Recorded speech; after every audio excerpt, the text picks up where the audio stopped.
Hi, my name is Todd Leonard. And my name is Herb Montgomery, and we're just talking.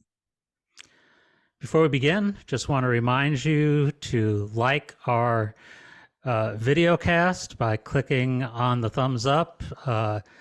Make sure if you want to stay connected with us to subscribe, and if you want to get reminders in your uh, YouTube page, click on the bell icon.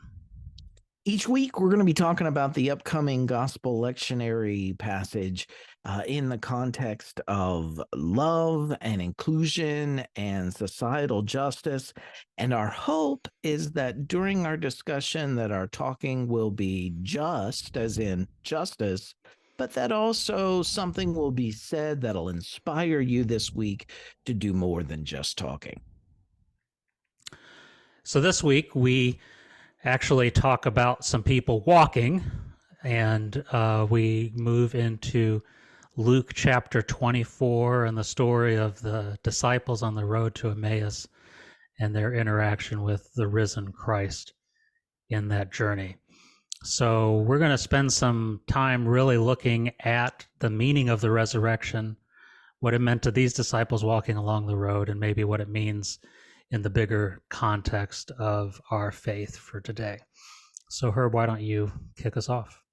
Yeah, what jumps out at me first and foremost, and I feel really passionate about this, I get excited about it, is that the good news for these folks on the road to Emmaus, they didn't run back to Jerusalem saying the good news was that Jesus died. For the early church, the good news was not that someone had died or that Jesus had died for them. The good news in all the synoptic gospels is never the cross. The good news is always that he whom the Romans had killed is alive, that Jesus is alive. That's the good news. Mm-hmm. That's what they're getting excited about. Yeah, I that's it's very striking, um, and I think you had just even looking through Luke's companion book, Acts, you see the same type of evidence kind of following consistently, at least from this community of writers. That's right. That's right. As a matter of fact, and I sent these to you, Todd. They'll be in the show notes, I'm sure. But there's one, two, three, four, five, six, seven, eight. There are eight passages in the gospel or in the book of Acts where the gospel is defined, and it's never defined as Jesus died or Jesus Mm. died for you. That's never the good news. The good news is always, again, he whom was killed has been brought back to life. God has brought him back to life. And I'll read just one of them. The last one, number 8 from Acts 13. That one's my favorite because it just comes out and just says it. Even though they found no cause for a sentence of death, they asked Pilate to have him killed. When they had carried out everything that was written about him, they took him down from the tree, laid him in a tomb. But that's what they did. But God raised him from the dead, and we bring you the good news. Here it is, the Evangelion, the gospel. We bring you the good news that what God promised our ancestors, remember the great Jewish hope was that one day Messiah would come and that all violence, all oppression, all injustice would be put right, that what God promised our ancestors he has fulfilled for us their children. And then it gives the operative, the means whereby it was done, and it doesn't say through the cross or through the crucifixion. It says by raising Jesus. Mm. And the Eastern church, I know we both belong to Western Christian traditions, but the Eastern Christian tradition never lost sight of this. They've Mm. never lost sight of this, that the real salvific story element is resurrection, because the resurrection testifies to the intrinsic salvific value of Jesus's teachings. That it's the teachings that show us the path of salvation. Mm. And the cross is an interruption to Jesus's salvific work through his teaching. It was meant to be a silencing and kind of a halting and a stopping and a getting Jesus out of the picture. But what Right. the resurrection does, is it reverses, undoes, and overcomes everything that was accomplished through the murder of Jesus, through the death of Jesus, and causes that salvific work now to restart and move and live on in the lives of Jesus followers, spreading those teachings far and wide. So I love the story of the road to Emmaus because it's just one of those classic examples in the synoptic gospels. It's never in the synoptics. The cross is never defined as the good part, as the salvific part. It never tells us Jesus, what's the good news always in the synoptics is that he whom the Romans killed, God has brought back to life. And they had encountered something in the teachings of Jesus that made them excited about this, that it couldn't be stopped. Well, I mean, and that's one of the elements in the story of the road to Emmaus is as Jesus is walking along the road with them, and he explains the scriptures to them and walks them through the whole journey. And then after the disciples finally realize, after they meet together in their home and Jesus breaks the bread, that their eyes finally recognize that it's Jesus, they said, man, weren't our hearts burning as he taught us the scriptures? And that again, it was, for them, it was this life, the teaching of the scriptures was life-giving. It was what they had always been drawn to about him and were compelled to follow him because of what he was teaching, what he was doing. There was life there. And so to now see him resurrected again meant that everything that they had experienced prior to the crucifixion now continues, both through him, and they themselves can carry it on as they then become the ambassadors of the good news, going and telling their fellow disciples that he was risen.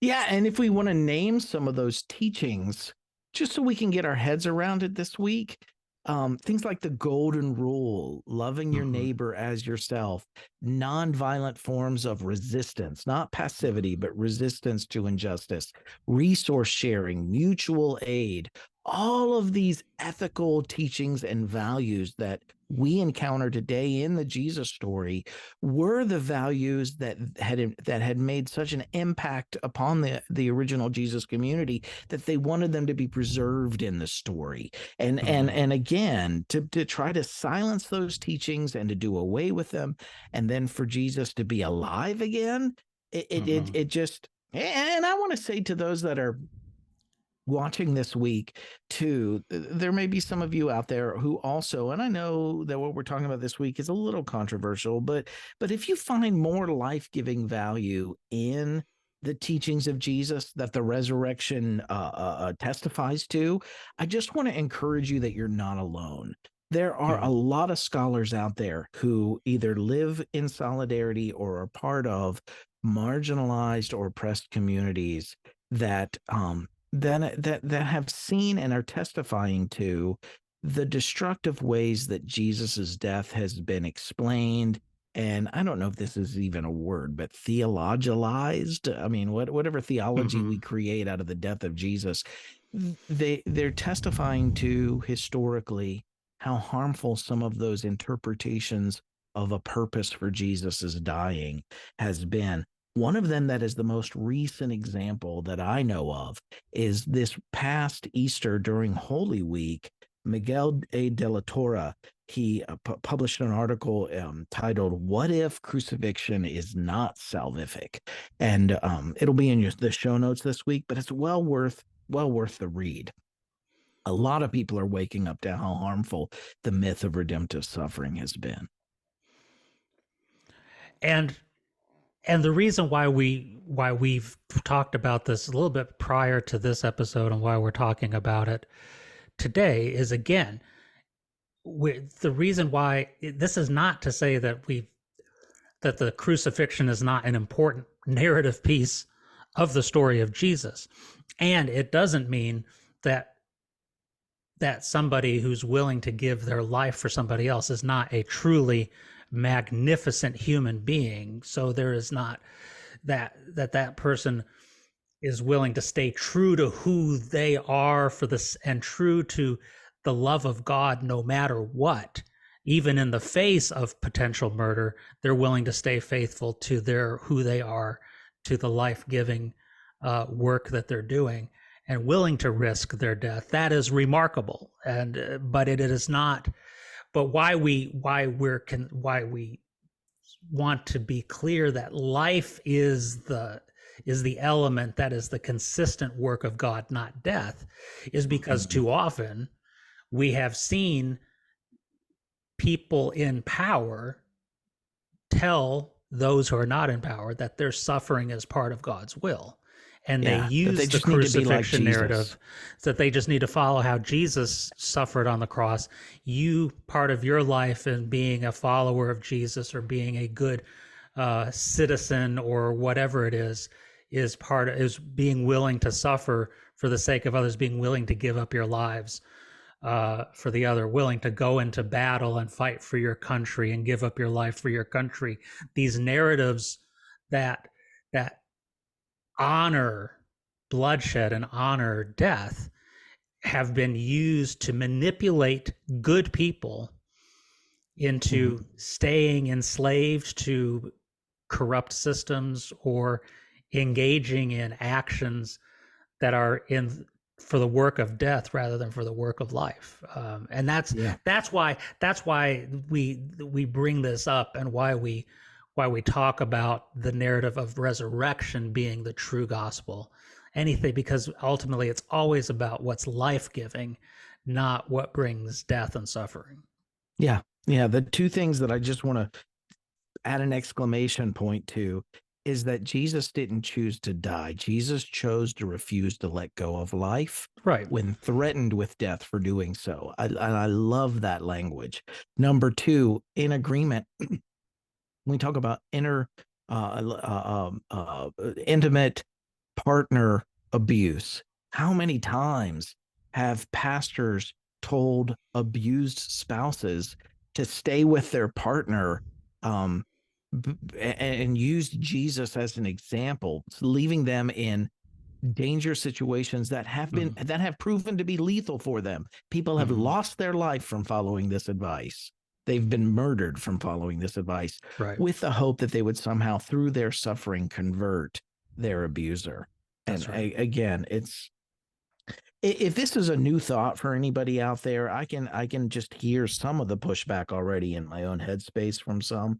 I want to recommend some womanist and feminist scholars that have been very influential. They have influenced the way that I think about this topic. The first one is Delores Williams, and I want to be very specific. Her book, Sisters in the Wilderness, The Challenge of Womanist God Talk, you're looking for pages 130 to 131, right there in that area. The other one, you can find this in our show notes.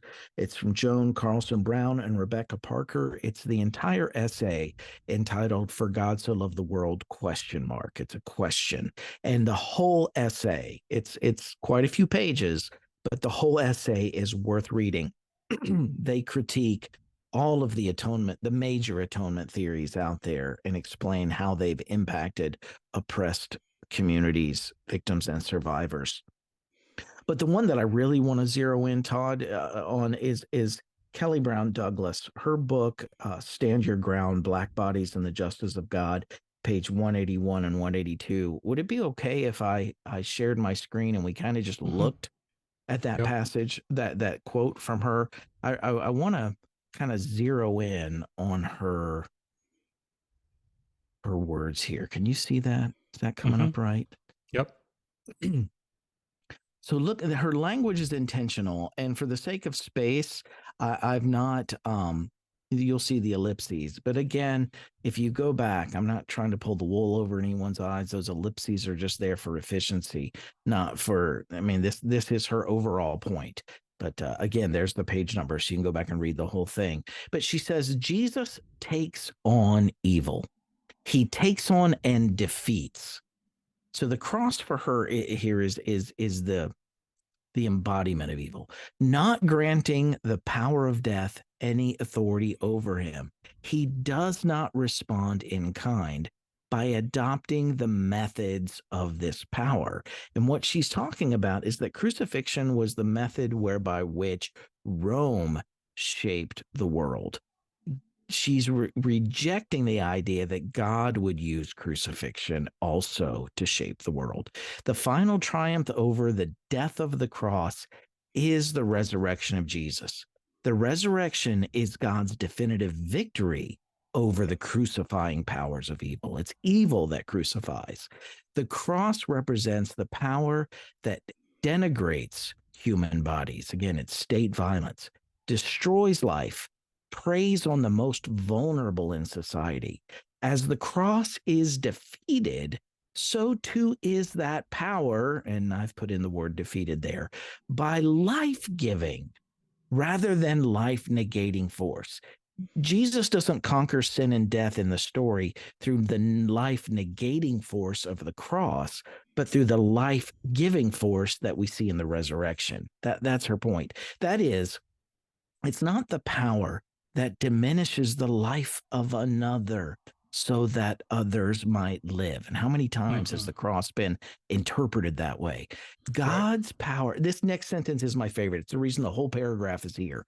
God's power respects the integrity of all human bodies and the sanctity of all life. If your theology about the cross doesn't present God as the respecter of human body integrity and the sanctity of all life, then we should reassess it. She goes on, this is a resurrecting power. God's power never expresses itself through humiliation or denigration of another. It does not triumph over life. It conquers death by resurrecting life. If indeed the power of life that God stands for is greater than the power of death, this must be manifest in the way God triumphs over death-dealing powers. The freedom of God, that is life, requires a liberation from the very weapons utilized by a culture of death. In other words, these weapons cannot become divine weapons.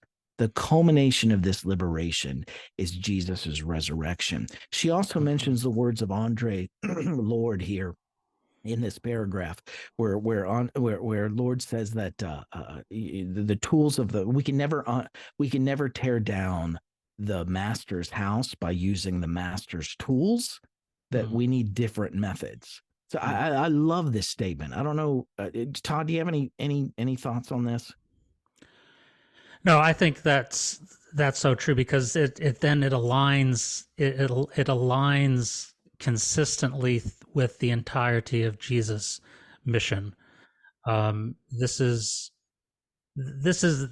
where we struggle with why we struggle with the crucifixion, is because all of a sudden it takes that 180-degree turn, and it seems like we're the atonement theories are using death as a God's intention, and why we struggle with some of the imagery that we see, especially in the book of Revelation, of Jesus as a conquering king riding with a sword to slay, that and the use of hellfire imagery and things like this, that all of a sudden all these weapons of destruction are being given righteous license in the hands of God, and we have a problem of the Jesus we find in the Gospels.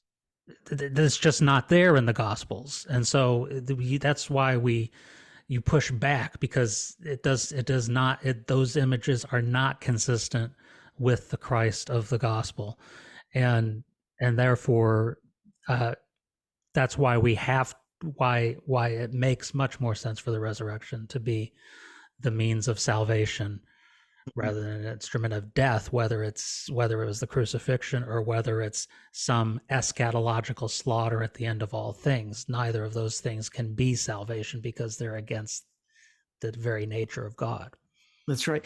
And again, the Eastern Christian traditions, so my Eastern Orthodox and those, they never lost sight of this. They didn't, Hmm. they, the things, ways of explaining the cross, like penal substitutionary atonement, those are Western inventions, Western Christianity. They were never invented nor embraced in Eastern expressions of Christianity. Hmm.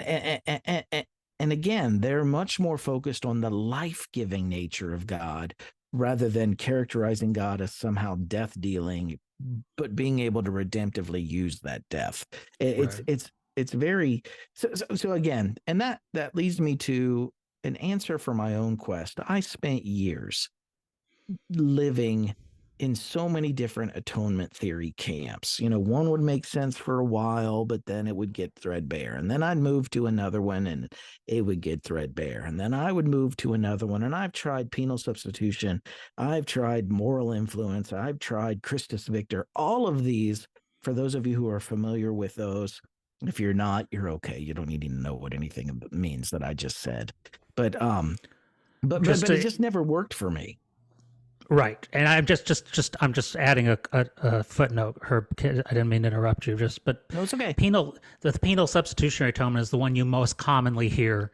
You most commonly hear, especially in the evangelical church, In Protestantism. and Protestantism. That's the most common one, that Jesus died for us in our place. Just Right. That God cliff punished noting that. Jesus. Yeah.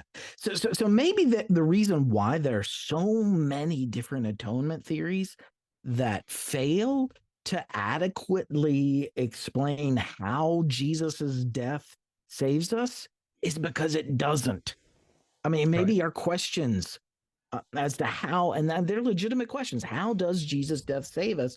Maybe the reason that those questions go unanswered is because we're asking the wrong question of Mm-hmm. the cross. And again, I find much more salvific value, more life-giving value when I look at what Jesus actually taught. But I know that makes me an outlier because the majority of Christianity today, well, there are many sectors of Christians out there that are wholly ignorant of what Jesus actually taught. They don't know that Right. Jesus taught nonviolence or resource sharing. Or, I mean, if they really clued into what the Jesus of the Synopticals was saying, they would call him things like a socialist and those types of Right. things. So, you know what I mean? But what defines all of us as Christians is we believe Jesus died for us. So I'm reversing that and saying, what if the death we've never been able to explain it. What if it's the death that's not really the good news? What if the good news is the teachings of the kingdom and how Yeah. they tried to stop that, but it lived on? You couldn't put it down. And if that's true, then what that means to me today is that things like misogyny or patriarchy or homophobia, biphobia, transphobia, or ecological damage, racism, all of those things, they don't have to have the last word in our That's right. world. That just like the cross with Jesus, people may oppose our justice work today, but if we keep at it, that opposition can prove to be just interruptions. It Mm-hmm. doesn't have to have the last word. It doesn't have to be the period on the sentence. It can be a comma. Right. That if we keep at it, love can transform hate. That inclusion can transform bigotry. That sharing can transform greed. That death and injustice, once again, they Mm-hmm. can give way to that which is just and that which is life-giving, that which is compassionate, that's loving. And that's what the resurrection speaks to me of, especially now in the wake of Easter. I totally see, I mean, I totally resonate with how these folks on the road to Emmaus, how they were excited that Jesus was alive. I mean, nobody, it wasn't until 100 or so more years later that people went around saying it was a good thing that Jesus died. Right. Yeah, there was no theologizing of the death of Jesus. It's just that was a Right. horrible weekend, and now that horrible weekend is overshadowed by the fact that he's come back to life. Yeah. Um, Again, yeah, everything that was accomplished in the death of Jesus was reversed, undone, and overcome through the resurrection. And that was good news. and let's be fair about why these atonement theories and why meaning has been tried to be put into the crucifixion of Jesus is because for certainly in the time period of the life of Jesus, let alone even if for a number of people leading up even to today, God is either the active cause of suffering, or God is the allower, enabler Mm-hmm. of suffering to take place. And so there's been a whole theodicy that's developed that we have to explain. There has to be a reason for why there's suffering. There has to be a reason for why there's death. And so when people start reflecting upon Jesus' life further down the road, they say, all right, well, how do we explain this crucifixion? And so they start really coming up with really elaborate ideas to explain it, because they have to somehow explain how God would allow that to happen. And so because of that, now what ends up happening over time, though, is like you said, then it's like where you start focusing and where you start zeroing in on. And it became like this obsession about the cross. It came more and more where the cross becomes the center of everything. And you almost have a recreation in the church expression of the faith of sacrifice as the center, as to even where the Eucharist is the center of the entire experience, because we're focusing back in on the suffering of that, or just like the Old Testament, rather than any sharing. It has to be a recreation of the sacrifice. That's exactly right. Somehow we get back all the way back to that, and it becomes that because where people have been putting their focus in trying to explain why God would allow things to happen. And what we need to say, like you've been saying, Herb, is no, suffering, evil, injustice, these are all interruptions, not caused by God, caused by us. And so we as human beings, we're the ones that cause it. And then those of us who are awakening to the message of Christ and the message of the risen Christ say, no, we believe that justice, goodness, love, mercy, grace, all of these attributes that we see in the teachings and the mission of Jesus, these are stronger than death. And so we're going to continue to lean into these. We're going to try to spread these wherever we can, not because this evil and suffering that's in the world is part of God's plan that we have to overcome it. No, these are all interruptions. These are all obstacles that we must overcome as we seek to bring about God's reign and the life of Christ living in our world, taking over. Yeah. And as difficult as it may be to explain how God is somehow responsible for all of these bad things without impugning God, as difficult as that may be theologically to do, it is still easier psychologically for the privileged social class to embrace that kind of theology than for us to take ownership and responsibility ourselves for the injustice and the death dealing that is in the world. It's much easier to blame God, even though it creates a million theological questions. That's right. But it is for us to psychologically own it.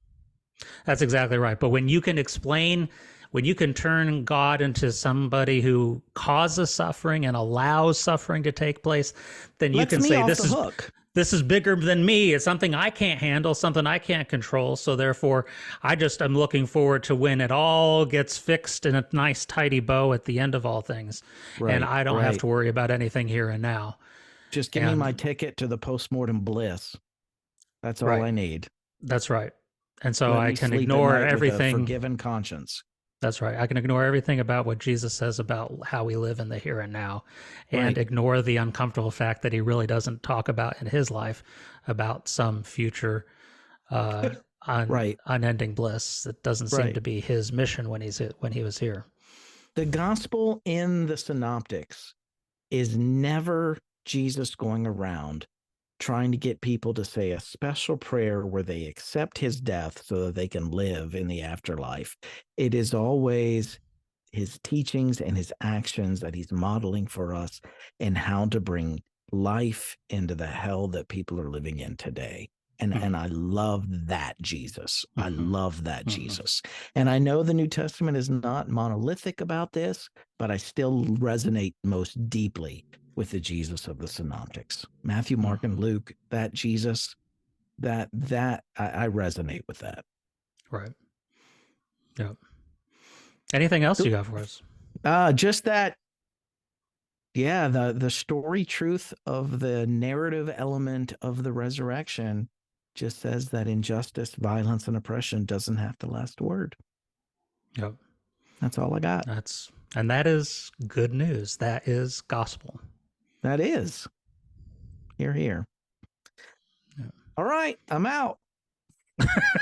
Okay. Well, before we go, let us out of my system this week. But let us know where we can find you if we want to do anything else with. That's right. You can find me at renewedheartministries.com. And I just want to encourage some of you out there that are watching, if some of these thoughts are new to you, please take advantage of the resources that are there in the notes. They will challenge some of your most cherished ways of looking and believing about things. But I promise you, as difficult as that deconstruction of those beliefs can be, what's reconstructed in their place is just even better. And you can find me at toddjleonard.com, and you can find sermons from me that often follow the lectionary on our church website at glendalecity.church.org. And so thanks for being with us. Thanks for following us, and again, hitting that like, subscribe, and bell icon. And we will look forward to seeing you next week. Thanks for watching, everyone. Have a great week.